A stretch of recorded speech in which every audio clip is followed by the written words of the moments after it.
mais moom moo ci wax ba loola xew ok ñëpp xam nañ ni moo jugoon tamit def ay choix ci Habib Sy ci Cheikh Tidiane Dièye ba mbir ma àgg ba fa mu àgg ak yi ci xew yépp yoo xam ne beneen xeetu waxtaan la ñu mujj dugg ci Diomaye mooy Sonko Sonko mooy Diomaye mais loolu xam nañ ni bu ngi bi demee ba pexe amatul la à partir du moment où aussi nit ka nga xam ne moom la ko seqaloon xam na réellement li xew. Diomaye. ah mais bien sûr xam nga am na nu xam ne bu ko parti ba taxee woon ci moom ak jàppaleem xam nga parrainage yi ni mu demee du ni demee coono yee ca topp du demee noonu mais loolu nit ka nga xam ne moo jaar foofu loolu da koy xam rawatina mu ñëw ba dugg ci biir état am lu mu xam mais ba ñu ñëwee di dugg ci état moom moo choisir ne day nekk premier ministre tamit alors qu'il pouvait rester chez lui di xaar les législatives comme il pouvait opter pour nekk ministre d'État directeur de cabinet du président de la République. wala président assemblée nationale depuis le début. non moom laa wax ma ni jamono booba. mu xaar avant législative yi d'accord. voilà léegi bu ko defee bu législative yi ñëwee. comme moo nekk tête de liste ba mu nekkee tête de liste suñ gagné comme ni mu demee mais mu dem directement nekk président de l'Assemblée nationale su ko nekkoon coow bi du am. mais moom moo choisir des ci gouvernement bi. alors mais choix boobu dafa am ay conséquences c'est-à-dire que da ngaa renoncer au bénéfice de l'élection c'est-à-dire que élection dafa joxe benn bénéfice mooy nga war a mën a siéger comme député représenter le peuple à l'Assemblée nationale yow balaa ñuy siéger nga renoncer au bénéfice de l'élection en décidant de rester dans le gouvernement mais loolu ñëpp fekk nañ ko donc choix yooyu mu jël mu def leen benn bu ci nekk jur ab lajj ba Sénégal toll ci benn diggante bi nga ni dañuy organiser lépp autour de man et autour de sama ay bëgg-bëgg mais loolu mënul nekk beneen bi ci ne mooy ba ñuy def législative yi ñoom dañoo jógoon ne sénégalais yi yéen a fal Bassirou Diomaye Diakhar Faye président de la République jox leen ko majorité ngir mu def lim leen dig mais jamono bi ñuy wax loolu mais ànd naa ak waa jëf jël wax fu ne ci Sénégal nee na donner la majorité à personne donner la totalité au peuple lan lay tekki mooy député wërta nekk député parti wërta nekk député président wërta nekk député benn coterie une fois élu nit ki day nekk un député représentant du peuple loolu moom laay wax la totalité au peuple mooy quel que soit donc liste boo bokkoon quel que soit parti boo bokk wala coalition boo bokk une fois élu yow ci peuple bi nga bokk su fekkoon ne raisonnement yooyu ñi ngi koy def bañ a nekk di raisonner ci ay yëfu majorité kon lii duñ ci nekk mais ñooñu nga xam ne dañoo demoon laaj sénégalais yi ndomba tànk ci turu ne dañuy jàppale Bassirou Diomaye Diakhar Faye mais ñooñu est-ce que am nañu sañ-sañ tey moment bi leen peuple bi dénkee loolu mais est-ce que am nañu sañ-sañ tey ne léegi dañuy utiliser majorité boobu mais pour essayer de gêner et de terrasser le président de la République. alors révision bu tey bi nan lay defee Sonko homme état. ni mu koy defee waaw yow xam nga ni tey sénégalais ñuy ñoom ci seen i pexe ñoom ci seen i pexe bëgg nañu fexe ba nga xam ne président lu bëri ci lu mu yor dina yenneeku dem ci premier ministre bëgg nañu dem ba nga xamante ni majorité parlement bi mooy décider kan mooy doon premier ministre bëgg nañu suñu defee loolu ñu wax ne premier ministre bi maanaam day am sañ-sañ yu bëri ci wàllu tabb wàllu nomination à des emplois civils ñu war ka caa jox pàcc bu rëy bu ko defee comme ñoom ñooy imposer kan moo fay nekk bu boobaa kooka la nga xam ne mën na koo roccee ci sañ-sañ yi askan wi dénkoon président mu def ko beneen ba ca topp ñoom ñu fexe ba nga xam ne cour constitutionnelle bi ñu doon wax te buñ koy wax c'était pour déjà que lépp loo xamante ne da daan nekk incompétence du amati nga xam ne dañuy yaatal dañuy def élargissement wu compétence wu cour bi à tous les actes du législateur faisant grief et à tous les conflits de nature constitutionnelle yoo xam ne amuñu solution ci beneen juridiction xam nga boobaa da nga koy ndar képp lii ni ma lay wax ni ñun dañ ko def proposition de réformes institutionnelles depuis 2005 donc du débat bu bees ci ñun. Okay. Alors donc ñoom aussi bu ñu bëggee fexe ba cour constitutionnelle bi léegi maanaam mën a def liggéey bu ne ba mu des luy laal assemblée bu boobaa ñoom mën na noonu ci assemblée bi décider loi bu leen neex voter lu leen neex te cour constitutionnelle du ci mën dara mais à partir de ce moment ka nga xam ne moo jiite assemblée nationale nga xam ne mooy fexe moom ba heure bu ko neex mu mettre en accusation le président de la république fexe ba heure bu ko neex mu ni diw mooy doon premier ministre fexe ba heure bu ko neex foofu ñuy tënkee ne léegi nomination aux emplois civils président da koy séddoo ak premier ministre mais loolu ab loi la ñuy defar pour wax yan xeet ci emploi le président di jël ak yan xeeti emploi le premier ministre di jël bu boobaa ñoom bu leen neexee ñu defar seen loi nu mu leen neexee tëggee ko noonu li mooy dëgg te nag légitimité bi président de la république am député amu ko président Sénégal yëppay daje fal ko day am député boo xam ne département am kese lay présenté wu ñooñu kese ñooy voté mu falu mën a dem assemblée nationale di décider comme si moom mi ngi woon ci niveau bi président bi nekk est-ce que loolu mën na nekk loolu mënul nekk loolu mooy dëgg assemblée am na lu ñu ko sant lu am solo mooy nekkal fi askan wi parce que représentant peuple bi la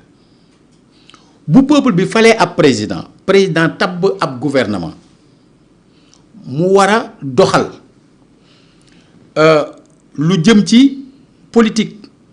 nationale bi nga xam ne moom président moo am sañ-sañu teg ko léegi bu ko defee loolu su amee assemblée bële nga xam ne ay ndawi askan waa fa nekk di war di saytu ñee liggéey bi ñuy def ci turu askan wi ndax nag jumtukaay yi ñu yor assemblée ci turu askan wi ñoom ñoo leen di jox jumtukaay yooyu mu tàmbalee ci loi de finance tàmbalee ci budget kon bu ñu leen ko joxee ñoom exécutif am nañu sañ-sañu di saytu lañ cay def am nañu sañ-sañu bu ñu gisee loo xam ne leerul ci ñoom ñu taxawal commission d'enquête parlementaire su fekkee ne yoon nekkul di lijjanti loolu kon am nañu cër am nañu sañ-sañ saa ba saa ñu woo exécutif bi laaj leen am nañu sañ-sañu bind leen laaj leen am nañu sañ-sañu di def ay mission ci terrain bi di contrôler liggéey bi sans demander permission au gouvernement. loolu am na solo. ensuite jox nañ leen sañ-sañu def motion de censure pour daaneel gouvernement loolu kon assemblée am na solo mais li nga xam ne la ñu munta nangu mooy ñoom ñu jóg surtout façon bu ñaaw bi ñu ko defee ñoom bu doon ñoom dañoo amoon initiative ñoom combien de temps lañ fa def lu tax defuñu ko woon pourquoi ñu xaar ba président de la république moom nekk ci aw yoon woo xamante ni tàmbali na depuis daaw ñu bëgg jaare foofu moment bi nga xam ne kële dugg si na ñu bëgg wëlbati mbir mi foqati ko ci loxo président pour doxal ko loolu mënul nekk ñoom thèse boobu dañ ko dàq ndax ñu ne lii c'était dans leur projet ca njëlbeen donc. mais loolu amul lu ñu jëlee la preuve mooy ñi ngi wax renforcer le premier ministre mais ñoom vice président lañ bëggoon. waaw moo lay wan ne loolu nekkul nit ñi fii lañ nekk xam nga nit li ngay def da nga koy assumer ñoom dañuy xeex maanaam li leen rëcc ca présidentielle ba moom la ñu bëgg a jël dabu ko. li leen rëcc mooy li Ousmane Sonko faluwul. mais faluwul yàlla dogalu ko askan wi dogalu ko loolu mooy dëgg mais ñaata nit ñoo nekk fii bëggoon nekk candidat nekkuñu ko ñaata nit il n'est pas le seul bëri na fi kenn ku ci nekk ak la ko tee doon alors nit ki ci boppam bu suñ borom dogalee surtout ci wàll woo nga xam ne xamal na ñëpp ne man la mais waroo yem ci nangu ko dalaa war a gënal sama première intervention ci benn télévision de la place que je ne nommerai pas pour bañ a def publicité c'était au mois de mai 2024 lii ma mujj a wax ni loolu laa wax bu yàlla dogalee waroo yem ci nangu ko dalaa war a gënal te tey jii donte woteeluñ ko man leen Bassirou Diomaye Diakhar Faye la askan wi fal kon ba may wax ca jamono boobu mas naa laa wax fii ci benn jataay ne Ousmane Sonko lay waxal parce que j'étais convaincu que doon nañ egg situation bu mel nii. waaw bokk nga ci ñu ko prédit. voilà donc alors lu mel nii su fekkee ne tey dañ ci nekk président de la république nag dafa war a jël ay responsabilités. lan nga tuddee jël ay responsabilités. bi ci jëkk xam nga fii laa njëkk a taxaw ne la su ma doon moom dama koy dàq. ca bés ba. waaw keroog ba mu defee sortie bi. di wax ci keroog ba mu defee sortie boobu ma ni la li gënoon ci ñoom nag mooy daje waxtaan te jéem a déggoo waaye bu ñu déggoowul mais ki ñu nommé mooy dem nga ni ma nee du dem fenn ma ne ko kon bu ma doon moom dama koy dàq xam nga boobu juillet daaw la woon ñi ngi waaj a duggaat juillet. alors léegi ci beneen bi mooy jël responsabilité mooy xam nga président du caaxaan yow tey loo am soxla soxna Fatou boo bëggee jàll ci tali bi bu président dee jàll da ngay xaar jigéenu wérul bi day xaar. ñëppay xaar. mag mi gone gi ki bëgg a jàngi ki feebar ñëppay xaar xam nga lu tax parce que dañoo jàpp ne yow sa soxla ngay dox. moom day dox soxla ñëpp y compris sa bos xam nga loolu buñ la ko dénkee du lu ndaw.